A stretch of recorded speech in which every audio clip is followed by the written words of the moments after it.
Welcome to Tabletop Tommies. I'm Johnny. And I'm Phil. And in today's episode, we are going to be looking at the Armies of Greece. This one's found in the Armies of France and Allies book.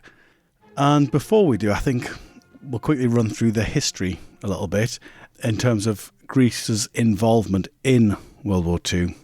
As we're not historians, this isn't going to be hugely expansive. And as this is a bolt action podcast rather than a history podcast, we're not going to go into too much detail. And so effectively what happens is, end of 1940, Mussolini's looking on at the German victories elsewhere in Europe and probably getting a bit jealous.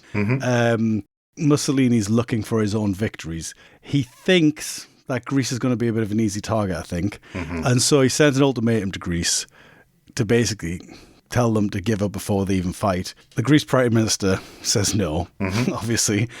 And then the Italians then invade. So on October 28th, 1940, the Italians invade from Albania into Greece, expecting, I imagine, fairly easy going. However, the Greeks fight back, and they fight back strong. And they actually they mount a counter-offensive starting in November the 14th and actually push the Italians back into Albania. Okay. And so at the end of the counter-offensive, the Greeks are actually on Albanian soil. And so the Italian attack actually ended up further back than where it started. The Italians then mount counterattacks. It goes back and forth a bit. It stabilizes. And then the Italian counterattacks come in the spring, sort of March time. So 8th of March, the Italians order a spring offensive and go on the attack again, but really aren't making much gains. And so of this, there's a quote that's often attributed to Churchill, but actually I looked into it and it's one of those classic cases where someone's taken a quote that's quite good and just attributed it to a historical character. Okay. I believe it was originally in The Guardian. Right. So the quote that is attributed to Churchill often is, "Hence, we will not say that the Greeks fight like heroes, but that heroes fight like Greeks." Okay. And you can understand why you think that must be a great statesman who said that. Yeah. But it goes to show basically the Greeks are a very determined and actually competent force.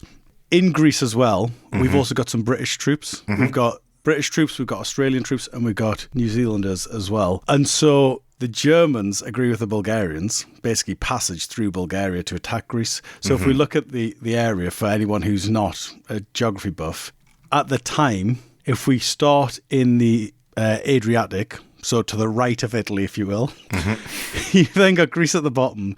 You've got Albania above Greece. So basically on the northern border of Greece, you've got Albania, Yugoslavia, Bulgaria, and then Turkey. Turkey's very much trying to remain neutral at this point in the war. Yeah. And so really, there's not much happening on that front. The Germans had approached Yugoslavians. Is that the right? They've approached Yugoslavians or Yugoslavia as a country? Yeah, they've approached Yugoslavia to attack Greece through Yugoslavia. Yeah. However, the king of Yugoslavia is married to, I believe, the princess of Greece. Okay. And so of course, he's never going to allow you to just walk through his country to attack a close ally. And so effectively what happens is, on the 6th of April, you get this huge attack where the Germans invade both Yugoslavia and Greece simultaneously. Okay. And so they're going primarily into Greece through Bulgaria. And if you imagine Greece as sort of like a C shape where you've got sort of or like an upside down L, if you will, where you've got sort of the vertical bit and then the bit across the top. And the top right, where you've got Bulgaria, effectively the Greek defence plan is to defend that border. But they haven't put much on the border with Yugoslavia to defend that, because obviously they know that the Yugoslavians aren't going to attack them. And they're expecting for it to not be that easy for the Germans to go through. However, Yugoslavia falls quite quickly, sort of within a fortnight. And so that leaves the flank exposed, which then from that point on, it's basically, it's a fighting retreat from that point on. Okay. So they're then retreating. Without going into the specifics of the retreat and sort of the agreements, they decide to withdraw from the south of Greece. In order to do that, there's actually a really interesting point in the battle for Greece where there's the Battle of Thermopylae, the place where the Spartans, the 300 Spartans stopped. And you've got the the Australians and the New Zealanders specifically are involved in that engagement. And so I think it lasts about a day. On 23rd of April, you get I think it's the 5th Panzer Corps attack, get pushed back. You have another attack later in the day, I think. And then basically, they've done their job. They then retreat, but by holding that pass, they've allowed the rest of the forces to retreat. And if they hadn't have done that, basically, there would have been a lot more prisoners captured. So all of this ultimately leads to 26th of April, 1941. The Germans started the attack on the 6th of April, 27th of April. They enter Athens. At this point, because the Brits are withdrawing, the Greek army's withdrawing, the writing's on the wall, and so there's actually not much resistance when they enter Athens because essentially everyone's battened down the hatches, prepared for it. Interestingly, though, there's a few other sort of pointers to show that the Greeks are sort of a serious fighting force. One of the big things is that they were really well regarded by the Germans to the point that I believe the order came directly from Hitler himself that a lot of when the units surrendered, they actually were demobilized, their weapons taken off them, and then they were allowed to return home rather than taken as prisoners of war. Okay. And again, the officers were allowed to keep their sidearms, which again is sort of that mark of respect. Then there's actually a really interesting part in the fight as well, because when the Germans attack, obviously the Italians are coming from Albania still. Those Greeks are withdrawing south to join the rest of the defense, and then it's the SS Adolf Hitler regiment, I believe, are coming down to encircle them. The writing's on the wall, they know they're encircled, and they go specifically to the Germans to surrender, and they refuse to surrender to the Italians because the Italians didn't earn the surrender. Yeah, okay.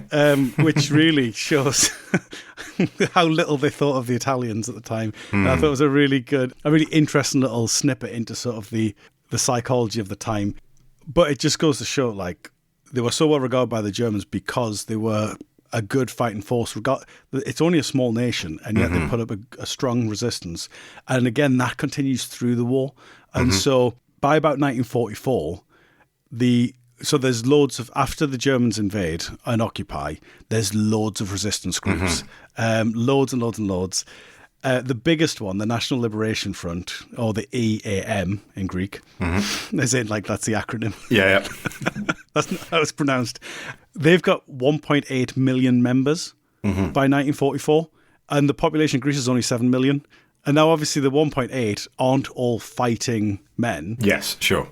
But even so, yeah, that's a significant percentage. Yeah. It shows at least a quarter of the country were involved in some form of resistance, if you look at those numbers, which goes to show their fighting spirit, basically. And what's the relationship between Britain and Greece? Because they're not, it's not like a Commonwealth country. It's not part of the, former empire, that sort of stuff. So they're not declaring war because Britain has declared war. Is it similar to how there's a pact between the French, the British, and the Belgians to protect? Is Greece part of a similar pact, or? Yeah, there's an agreement in 1939 between Britain and Greece, because I believe the reason the Brits were there is because they needed to use the airfields. Yeah. And I'm not sure the specifics of that agreement, but I think there was an agreement in place that basically said the Brits can use the Greek airfields, and as part of that, they'll then obviously have to defend Greece if the Axis come. Sure. But obviously it didn't make as much of a difference. And part of that is that the troops were elsewhere. And so actually we had troops in the Middle East and Africa that I believe were actually en route to Greece when the Germans attacked. And then as soon as it became apparent that we were going to withdraw anyway, I think they just turned the troops around. Yeah. And obviously you've got the invasion of Crete as well, which was, hugely significant in terms of the first time the second time, and the last time, in fact, the Fallschirmjäger were used as airborne troops. But there were British troops and Greek troops fighting in defence of Crete. And Commonwealth troops as well, wasn't there? Yeah, exactly. Well, after they captured Greece, there was a big... the German High Command didn't want to attack Crete, really.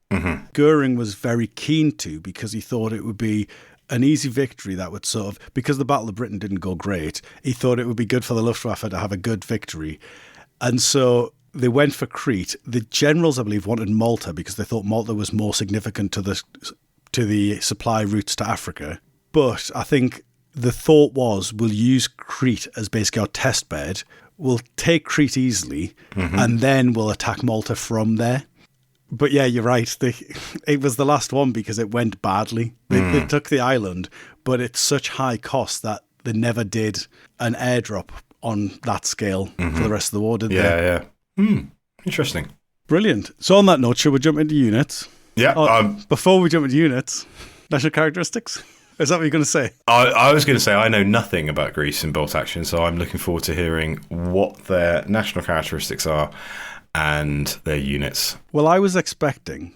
So, obviously, I read the Greek army specifically for this episode, and I don't play Greeks. That's sort of the preface to this. And I was expecting sort of Norway 2.0, because Greeks are often used as the sort of the butt of the joke of, at competitive tournaments, I brought my Greeks. Yeah. And so actually I was expecting them to be terrible, but actually they're better than I expected.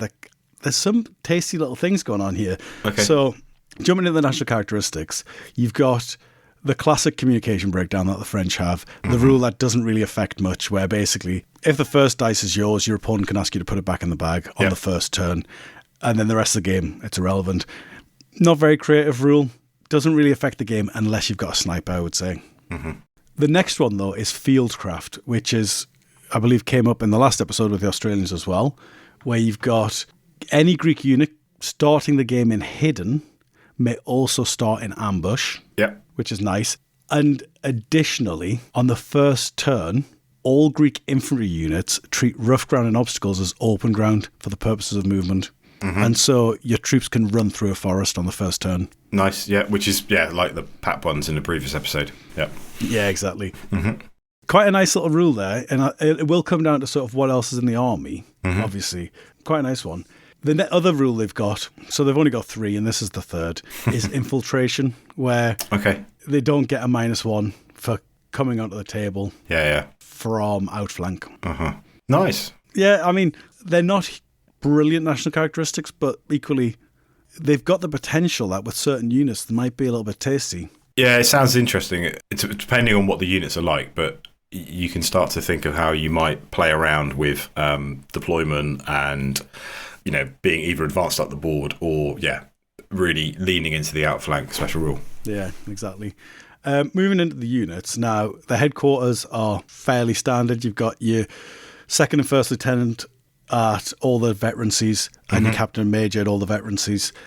Usual 2 men. Medic, usual 2 men you can add to them. The medic can only be veteran. And you've got a forward artillery observer.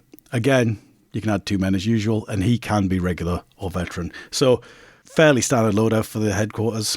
Now the infantry is quite interesting because I think it does allow you to represent what we were talking about in the history section there, but it's nowhere near as specific as some of the other books. And so it feels very much like they've given you enough options that you could put something together to represent what you want, but we're not going to be able, it's not sort of on par with like when we looked at the Australians and you've got each squad has its own name and loadout. And so basically you've got 2 infantry squads. You've got a regular infantry squad and an inexperienced infantry squad. Both of them can have a VB launcher that we see with the French. So little light mortar style thing with an 18-inch range. Indirect. Usually not worth the points, in my opinion, unless you take smoke. And the other option they've got is a light machine gun. So not a lot in terms of equipment. No. Depends how many points you've got left. You might have a stack load of points left, and then you can stick in VB launchers all over the place. Exactly, yeah. However, the thing that caught my eye with the Greeks is the fact the regular squad can be tough fighters for 1 point a man. And so that allows you to have, because with these minor nations, you don't get a lot of options. And so actually, the thing you want to spend your points on is the troops. And so if you've got a big block of troops that are all tough fighters, that's actually really good. Especially because you could fieldcraft on the first turn. So you could deploy behind a forest, run 12 inches through it, and actually you might be within charge range at the start of turn 2. Yeah, if the enemy's moved up. Yeah. And so that caught my eye, and I think actually there's a lot you could do with that squad, is what I'm thinking. Yeah, they're very similar to the Japanese cavalry, where you pay your extra 1 point to make them tough fighters. You Senegalese with the French as well. Yeah, I like that. Yeah, I knew you'd like that. That's Cossacks are the other ones as well, aren't they? For tough gut. Yeah, nice. Regular tough fighters. Nice. Exactly. I knew you'd like that. I've seen your Senegalese, and I thought, Greeks are next army for you. The other option they've got, which is nice to see, is a cavalry squad. Okay. So this is your veteran squad, basically. You have to have them on horseback, so they're 15 points a man, and they're going from 5 to 10. And so you can have a little sort of 5-man little squad to capture objectives, or you could have a 10-man squad to go and munch the enemy infantry, or you could have somewhere in between, I suppose. Nice. Okay. And again, the thing that I'm thinking with them, exact same tactic. You put them behind a forest turn 1, charge them 18 inches up the board, start at turn 2. They're within 18 inches of the opponent's table edge if you start at 12 from yours. So everything's under threat, basically. Yeah. So not a lot of choices with the infantry, but I'd say there's 3 good choices there. You've got everything you need. Your team weapons are fairly standard. You've got your machine gun you'll never use. You've got the sniper team. You've got anti-tank rifle, which you're going to need to use. Yeah. You've only got a light or a medium mortar with the Greeks. Yeah. The medium seems to be the most common at the minute, so I don't think the lack of heavy will upset most players. Okay. Yeah, we don't see them very often. I mean, partly because not every nation has them, but standard medium mortar inexperienced or medium mortar with a spotter, isn't it? So yeah. Okay. Yeah. Artillery wise, it's generic, but I think it's everything you need. You've got a light, medium, and heavy artillery piece. Okay. You have only got a light anti-tank gun. But you're not really going to take it, are you? So I never see anyone running an anti-tank gun except the ones that have a howitzer attached to them, like the 25 pounder. Yeah. So I don't think anyone's going to miss the medium and heavy anti-tank gun especially. And then you've got a light autocannon. Is it the Breda? Yes. Yeah, the Breda, yeah. The 20mm Breda anti-aircraft gun. Yeah. And so 50-point light autocannon. You can actually add a second one to it as well for 30 points. So you can have the twin barrel. I was going to say twin barrel, but that sounds like it's not a real thing. Twin cannon? Yeah, twin cannon, yeah. So you can add a second light autocannon to the mount for 30 points. Yeah. I imagine that one. I imagine you'd be taking one of those alongside your tough fighting regulars. In the absence of, I mean, it's either going to be a medium howitzer, but yeah, I do like an autocannon. Yeah, double autocannon, nice. But as you can see, we don't have a lot of anti-tank so far. No. So let's move to the tanks and see if that's where we're going to find anti-tank. Oh, I reckon it's not, but let's wait and see. No spoilers, please. So you've got, I'll start with the Vickers light tank first. Okay. So that is 75 points. You've got an HMG and a coax MMG, which is probably one of the worst arrangements of machine guns you could have in the game, really, because you only ever get to fire one. And you've paid a lot of points for that HMG. But it is recce, which is good. Yeah. Basically, in summary, I don't think I'm going to take that one. Yeah, no, probably not. But what you do have is the absolute classic Renault FT. Hey! He is 35 regular. I'd always recommend paying the 42 because he's got the one-man turret rule. So he doesn't order even if he's got no pins if advancing. Now, if you are worried about tanks, you can give him the low-velocity AT gun. It's only strength 3 though, and it's 30 points. To be honest, given the other options, you might be wanting to take it. So, well, I've built a little army list, and I've took an FT in the army list, but I haven't taken the anti-tank gun because I think the machine gun, I'm using it as a pillbox, and so the machine gun is always the better option for the way I play. But if you desperately need some AT, that's a way to get it. Okay. In your armored, sorry, before I move on. That was all the tanks. Well, you don't need a lot, do you, to be fair? No. If you've got an FT, what else could you possibly need? There we go. In your armoured car slot, you do have a couple of good options. So you've got the... L335. Yeah, cheeky little tankette. It is open-topped, but its positives are it's armour 7, 65 points, and it's got 2 hull-mounted MMGs. And so actually, it's got quite a lot of shots, but because it's open-topped, it's very vulnerable to infantry. And so because you're going to be using it to attack infantry, I actually would give this one a swerve, mainly because the other choice is far better. So the other one is the Peerless armoured car. I mean, you're going to take it purely because it's the Peerless armoured car. Yeah, exactly. Stop there. Like, doesn't matter what the loadout and points cost are. It's Peerless. There we go. Yeah, and also it's an interesting looking fella as well because it's World War One era. Nice. Okay. And it's basically the Brits took an American truck. Yeah. And banged a bit of armour on it, stuck some machine guns on it, and so you've got, it's 80 points, it's got a pair of MMGs, turret mounted, specifically paired, so they have to shoot the same target, armour 7, and it's got recce, and so I think it's actually really good. 80 points I think is not a bad price to pay, is it? It looks awesome, I have to say. If you imagine a Meccano type sort of setup where you're just bolting on thin sheets of metal onto a chassis, dropping on 2 little turrets. That's brilliant. It's the sort of thing you see at Bovington in the development of armoured vehicles through the ages. Sometime around 1919, 1920, we took a truck, we shoved some metal plating on the side of it, and we shoved a couple of turrets on it, and we called it Peerless. Amazing. It reminds me of like a BA-10 or BA-20 meets the Vickers 6-ton, I think it is. You know, the one we always call the nipple tank because it's got the 2 turrets with machine guns. Yeah.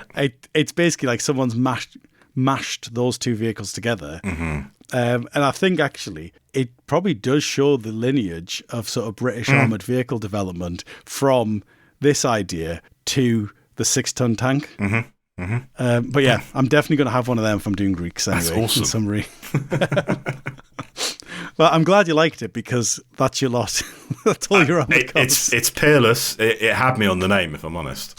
And you can get 3D printed versions of it in STLs. Brilliant. I was looking for that because it does seem that there isn't a model kit for it. But as long as you're either happy to buy 3D printed models or you know someone with a 3D printer, I think it's fairly easy to get hold of one. There are STLs out there. Etsy's your friend if you want printed ones. Yeah, nice. Yeah, and so that's what I'm taking anyway, in summary. Moving on, so our final and often favourite category, the transports. Yeah. You've got the classic truck. Unfortunately, it is the classic minor truck, so it's the usual 39 points regular, but you can't have a machine gun. Okay. Which probably might be historically accurate, might not be. Kind of irrelevant. You're just not getting it, so deal with it. But fear not, because you've got the Bren carrier. Nice. The only issue I would say with having a Bren carrier is they don't have much to put in it. Mm-hmm. There's not a lot really that I want to include to pop in it. You're not going to put your 5 tough fighter regulars in it. I mean, that's pretty much the extent of it. Maybe your anti-tank rifle, buzz around with your Bren, jump out, pop a little anti-tank into the side. Yeah, exactly. And that's the one downside. But what you could do, because it has all the options that the British version of the Bren carrier has. So you can add the pintle. Okay. Or you can replace the forward LMG. With an anti-tank rifle, yeah. Exactly. Mm-hmm. And so that's one of the things I was thinking you could use it as. You could either pop your officer in there and shoot the second LMG and use it as just as another pillbox. Or if you just want some anti-tank, you could take the Bren as a transport option with just the anti-tank rifle on the front. And just don't get too close. Yeah. Yeah. But I mean, again, you could use your officer just to secure it. Mm. But that's all of your options, basically. So it is quite a concise list, isn't it? That's all you need. Exactly. Four pages in the book. I reckon there's going to be a ton of theatre selectors, though, which are going to give you all these different permutations. Unfortunately not, because they're only fighting for, well, I suppose it's longer than a month, but what I was going to say is they were only fighting for a month, but actually they were fighting from the previous November. But because it's a limited engagement, there's only the one selector, which is the Battle of Greece. Mm-hmm. It's basically all of the above, minus the cavalry aren't included. Minus the cavalry? Yeah, that's interesting. Yeah, I think what's happened is the cavalry, so at the beginning, when the Italians invaded, I think there was cavalry brigades there. I think by the time the Battle of Greece happens, all the cavalry are basically out fighting on foot, because a lot of the fighting's happening in the mountains and things. Yeah. And also, I think the horses, because the thing that I think from a modern perspective we often forget is actually most nations were using horses and mules for transportation. For transport, yeah, sure. Yeah, like even the German army that we think of as like highly motorized, only a very small fraction of it was actually like fully motorized. Highly motorized and fueled by straw. Yeah, Yeah, exactly. And so I imagine what's happened is by this point, the cavalry, the horses are being used elsewhere. The soldiers are being used elsewhere. We're not fighting in open fields. We're fighting sort of very static defenses and stuff. And so you don't get the cavalry option in that selector. Other than that, though, you do get one extra infantry squad. So you could have 6 regular tough fighters. Yeah, okay. Which would be tasty. I mean, I'm just going to go generic generally. When your theatre selectors are like this, where they're really, they're not adding flavour, really. They're not adding special rules. I tend to just go generic because it just makes it a bit easier. And so what I did, I wrote a cheeky little army list. I thought there's 2 ways to play this. You could either play it all cavalry, or I would go all regular tough fighters. Regular tough fighters, yeah. And so with anti-tank grenades? Not an option, is it? No, you're right. No, not an option. So nothing to take anti-tank grenades? No anti-tank grenades, but equally, I only take anti-tank grenades as a last resort, and so I don't mind that. Well, this would be a last resort. Well, I'll talk you through my list, and then actually you might see that they're not as necessary as you think. So what I've gone for is actually, I think the real strength would be to do dual platoon. Mm-hmm. And so I actually built a platoon that's 500 points, planning to basically have 2 of them. Yeah. And so in my 500 points, I've got the second lieutenant with the buddy and experience, the classic. Mm-hmm. I've then got 2 infantry sections. I've got 2 8-man regular tough fighting squads. And they're basically just going to be roadblocks. They're going to take objectives. They're going to sit on them. And if you try to charge them, I'm tough fighter. I'll hopefully kill enough of you as you charge in. We'll win the day. I've taken an anti-tank rifle, obviously. Veteran. Needs to stick around, yeah. Yeah, and with the small teams, it makes a huge difference, doesn't it? Because you lose that second man, you might fail the test. Mm-hmm. And then what I've taken in the artillery slot is I've actually gone straight to the heavy.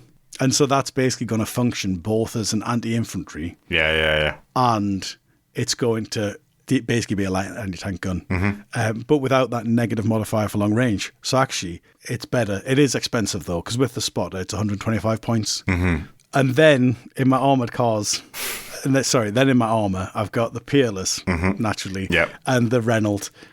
And that, I actually took the Renault as regular, just I couldn't squeeze in the veteran points. Yeah. I think I came to it was 497 points for that. That's, if you take 2 of those platoons, that's 14 dice, which actually is about roughly where you want to be, I think, for 1,000 points. So you wouldn't drop your extra man with your officer in experience 7 points and then make your veteran FT? I thought about it, but then what I thought was the officer could walk behind the FT.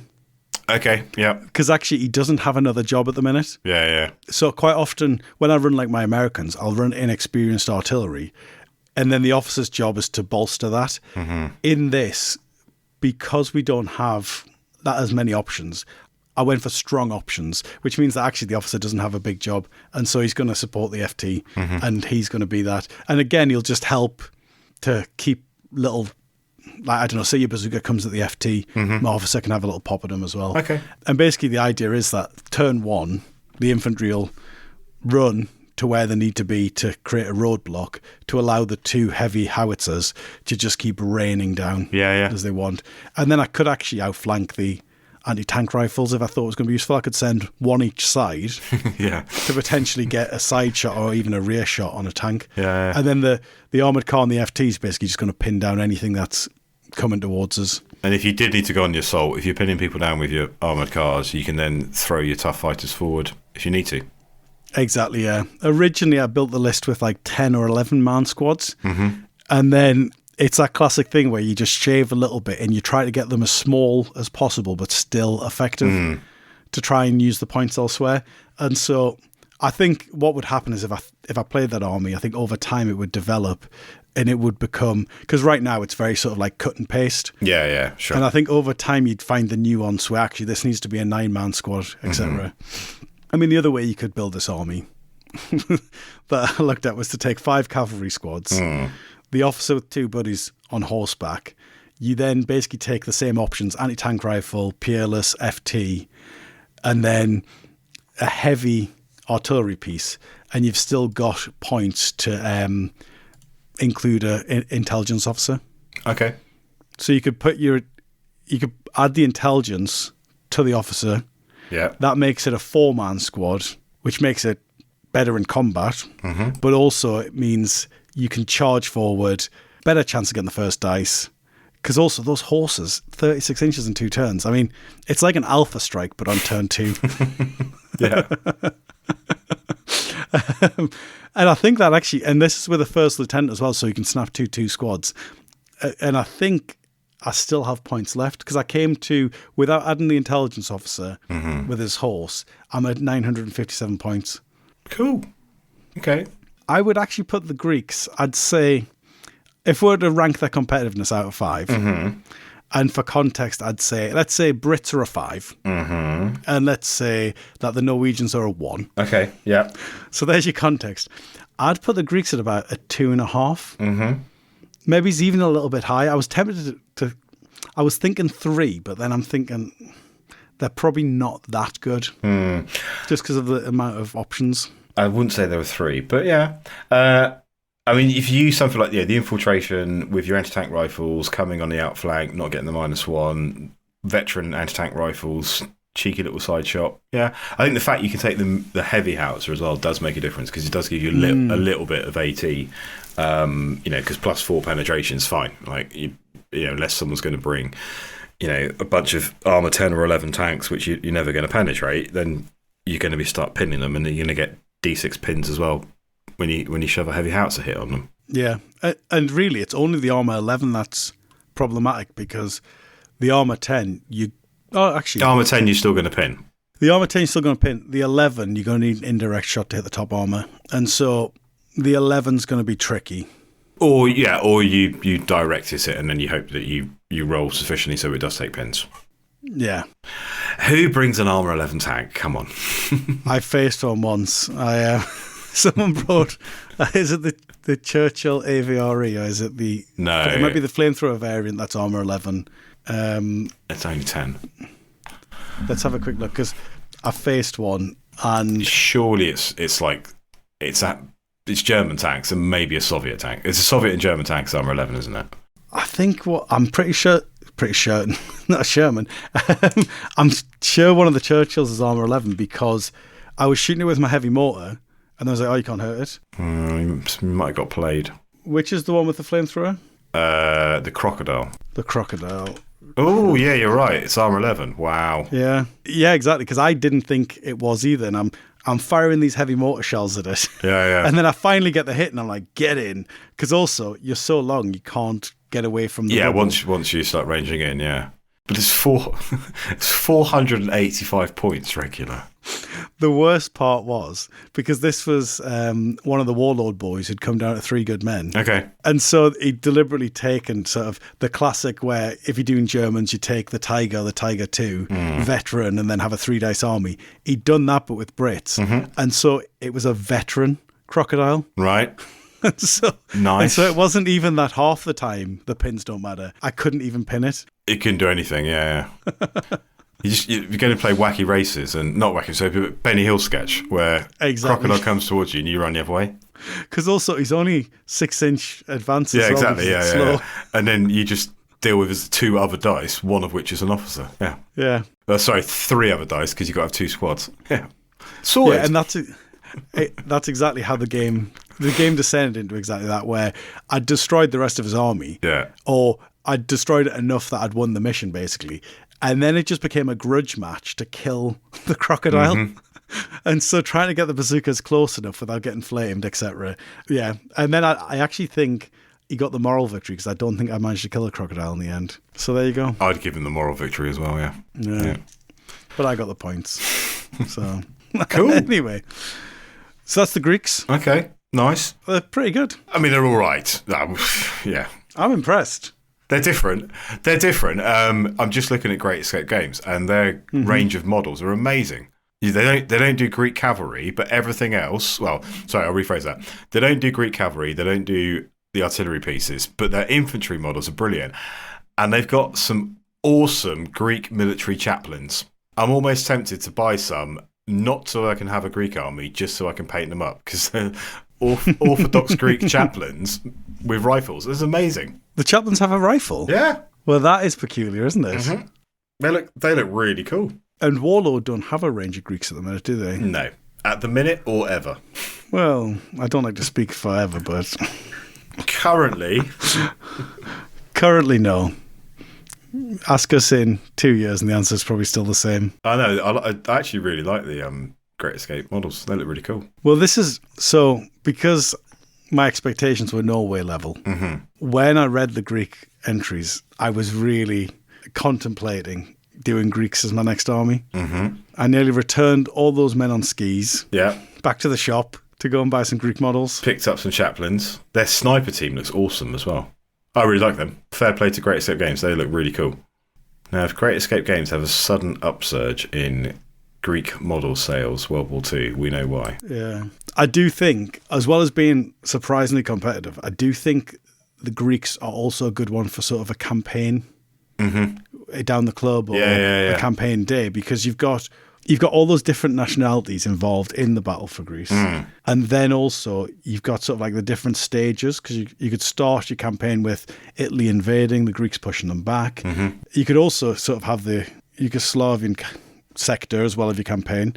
But also what would be quite nice is, because there's so much partisan activity after the occupation, you could also continue your campaign into occupation and have sort of a partisan force trying to blow up a fuel depot or something.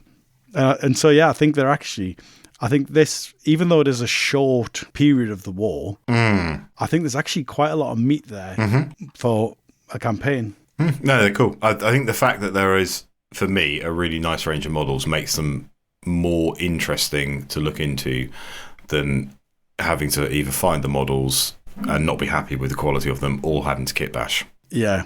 Like, obviously, we were joking about the Norwegians and me building a Norwegian force, but I did seriously consider building one, and the thing that put me off was I wanted a full ski force, and I couldn't find a lot of ski models. And so you're right, the models do make a big difference. If you're not building an army to be as competitive as possible, then really you do want it to look good, don't you? Yeah. You've got to have something going for it. Yeah, it looks awful, it plays awful, but it's mine. Anything to add? I like them. I mean, I'm not about to rush out and buy a Greek army, but I do like them. I think their rules are interesting, the national rules, and then I always like having regular squads, tough fighters. That's pretty cool. I think the Peerless is amazing. What a great name for an armoured car. Yeah, no, I'm more interested in them than the Norwegian army that we talked about. Yeah, and I think that's fairly obvious. I think you're only building Norwegians if you really have a love for that specific either period of history or maybe you are Norwegian, I suppose. Yeah. I think as well, when I was saying that sort of a 2.5 star, that's because I actually think if, with no experience, they're probably a 2-star. I think once you'd played them a lot, because you've got the options of the cavalry and the tough fighting regulars, and you've got the other little tricks you can pull. Yeah. I actually think that's why I was thinking maybe there are 3, because I think an experienced player who's been playing them for a long time would be very effective with them. Yeah. I've just found an alternative bunch of Greek models, 28mm, with Greek artillery crew. So if you can buy the heavy howitzer, you can buy the artillery crew from Templar War Games. This is, do you know what? Ignore that. Greeks on the list for 2024. New WTC army for you. Yeah. Is it too late to change your list? Welsh Open, 24 Greeks. Here we go. The one thing that makes me hesitant is I'm worried. Now, thinking that the Greeks are going to be like the Norwegians, I'm worried that the next minor we do will be even better than the Greeks. And so what I might do is I might just... We might need to get to the end of our minor reviews, and then you can make a decision. Once we finish the Armies on Parade series. Yeah. Because we haven't got that many left to do, I think. It's probably about 7 nations, if that. Yeah. Then I suppose I'll choose which minor, and then I'll take that to the Welsh Open. I've just found a whole bunch more Great Escape games. They do your army builder as well, so you can get... you can bolt on stuff and get a discount. It's going to be Greeks. It's looking up. The one question, though, is I think I will want a cavalry squad. And so what am I going to do? Okay, so you would have to 3D print. Actually, tell a lie. If it is for the Welsh Open, Yeah. it's theatres only. The theatre selector, I couldn't take cavalry. Doesn't have cavalry, so you're okay. I would imagine the Greeks were armed with a lot of Italian equipment. So if you can get, you've got your Italian cavalry. Depending on the helmets, it's all going to be about the helmets, isn't it? Depending on the helmets, will depend on whether or not it looks okay. I think it'll be all right. Yeah, actually, I think that's a good shout. If depending on the scaling, it's an expensive way to go, but if you could find the heads to add onto the horses, well, onto the men on the horses, then that's probably a good way to go. And then they've just captured the Italian horses, basically. 80 quid, Great Escape Games, gets you 4 squads, 2 squad A, 2 squad B, the command team, your MG, you're not going to use your MG, your sniper team, your anti-tank rifle team, and your mortar team. So you need to get another anti-tank rifle team, which is 6 quid or something, a couple of artillery crews, 3D print some heavy howitzers, 3D print some vehicles, bish bash bosh, you're in. Jobs are good, yeah. And also, I wasn't planning to use a mortar, but those mortar men you could use as your artillery crew. Yeah. Yeah. So you're looking at, that's like 100 quid plus a bit of printing. That's actually a lot cheaper than most bolt action armies by the time you start adding in all the bits and bobs and pieces. To be fair, even if you bought the tanks, so let's say you have to go buy them, and they're sort of, I don't know, they're going to be between 10 and 20 pounds each. Yeah, if that, yeah. So let's say they're sort of 60 pounds extra. You're looking at about 160 quid. That's actually not that bad at all. It's not really for a full army, and then especially if we address the elephant in the room for a second. If you look at like 40k at the minute, like you're not getting that army for 160 quid. And so, no. Yes, it's not cheap, but when you compare it to a lot of other armies, yeah, it's very reasonable, isn't it? Mad Bob doesn't make any Greeks yet. Maybe once he hears the episode. Once he hears the episode, we'll see him at Beachhead, hopefully. We'll go, knock us out some Greeks. To be fair, actually, the Peerless, he would probably sell a ton of the Peerless if he did it. I wonder if my favourite Dewey Cat has an STL. This is going to turn into the Finn episode where I'm like, I'm not going to get a Finnish army. Then 3 days later, I'm like, oh yeah, Johnny, I just bought a Finnish army. It was a really good deal. Yeah, so Dewey Cat, I talked about him previously, I believe, where he's the one I use for STLs. He has the exact one. The Peerless. And it will cost, the Peerless, it'll cost you $5. And it also looks like, actually, there was 2 versions of it. So there's the version with the 2 turrets. And then there's also the version where you've basically got like a little house on the back. And then there's 2 machine guns pointing out of each side. That is the sort of thing you'd see at Bovington. Yeah. Is it the Armadillo that's like that? Yeah, it is. Yeah. So basically, that's what that version looks like. Okay. I thought this episode was going to be like 10 minutes long, and here we are, 55 minutes into it. Well, I'm now considering a Greek army. So if anyone listening has one, I'd love to know where you bought it from, what models you're using, any pro tips for playing it. Is it as good as I think it is, or is it more difficult to play than I expect? Maybe share some photos of it as well, actually, because it's always nice to see the armies people have built. As ever, please like, share and subscribe. Ta-ta for now. Ta-ta for now.